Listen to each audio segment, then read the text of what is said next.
మేము ఇన్నేళ్ళు కొండమితవ గేనేరల్లి మాది శ్యామలమ్మ నా పేరు. కొన్నేళ్ళు ఇంకా దీంట్లో సర్వే నెంబర్లో నేను ఉండను. నేనే పని చేసుకునేది, నేనే మాండ్లు నాటి, నేనే కోసేది అంతా నేనేనప్ప. అన్నకు ఒక దినం వచ్చా, మా బిడ్డోళ్ళు ఊరికి వెళ్ళేసింటి.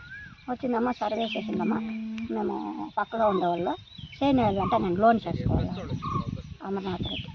మనకు మా బిడ్డలు వేయద్దు మా చేయను ఉండేది. ఏం మనోళ్ళు మనకేం చేస్తారా ఉండమ్మా వేస్తాము అనేది.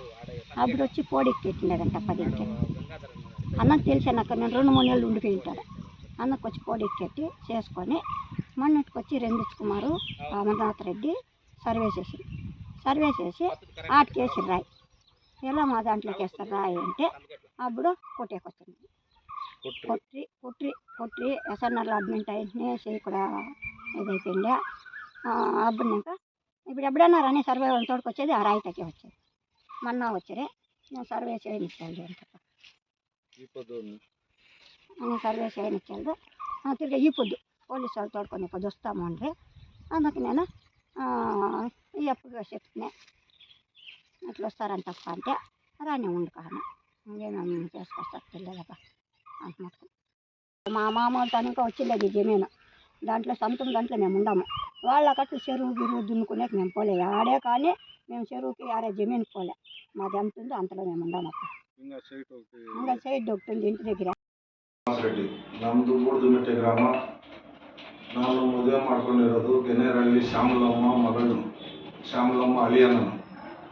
ಶ್ಯಾಮಲಮ್ಮ ಅವ್ರಿಗೆ 1960ರಲ್ಲಿ ಚಿಕ್ಕರಾಮರೆಡ್ಡಿ ಅವ್ರಿಗೆ ವಿಭಾಗ ಪತ್ರ ಮಾಡಿಕೊಟ್ಟು 1 ಎಕರೆ 10 ಗುಂಟೆ ಬರಬೇಕಾಗಿತ್ತು. ಅದರಲ್ಲಿ 38 ಗುಂಟೆ ಪಾಣಿಯಲ್ಲಿ ಕೂತ್ಕೊಂಡು ಉಳಿಕೆ ಜಮೀನು 12 ಗುಂಟೆ ಅದೇ ವಿಭಾಗ ಪತ್ರದ ಮೂಲಕ ವಿವೇಕಾನಂದ ರೆಡ್ಡಿ ಮುನ್ಸಾಮ್ ರೆಡ್ಡಿ ಅವರಿಗೆ ಉಳಿಕೆ ಆಗಿದೆ. ಅದನ್ನು ಕೇಳೋದಕ್ಕೆ ಶ್ಯಾಮಲಮ್ಮನವರು ಆದರೆ ಅವ್ರ ಮೇಲೆ ಗಲಾಟೆಗಳು ಮಾಡಿ ಹೊಡೆದು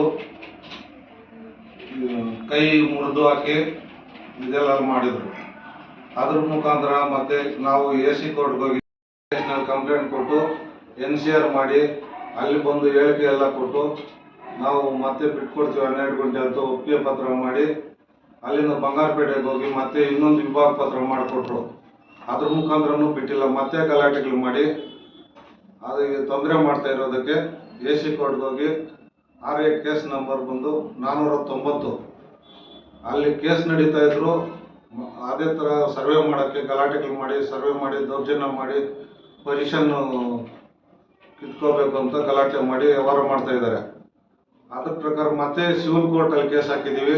ಸಿವಿಲ್ ಕೋರ್ಟಲ್ಲಿನೂ ಕೇಸ್ ನಂಬರ್ 310. ಇವಾಗ ಅದೇ ಗಲಾಟೆ ಮಾಡೋದಕ್ಕೆ ಮತ್ತೆ ಸರ್ವೇಯರು ADLR ಇದು ಮಾಡಿ ನಿಮ್ಮ ಪೊಲೀಸವ್ರನ್ನ ಕರ್ಕೊಂಡು ಬರ್ತೀವಿ, ನಿಮ್ಮನ್ನು ಹಂಗೆ ಮಾಡ್ತೀವಿ ಹಿಂಗೆ ಮಾಡ್ತೀವಿ ದೌರ್ಜನ್ಯ ಮೇಲೆ ಗಲಾಟೆ ಮಾಡಿ ಅವನ್ನ ಬೆದರಿಸಿ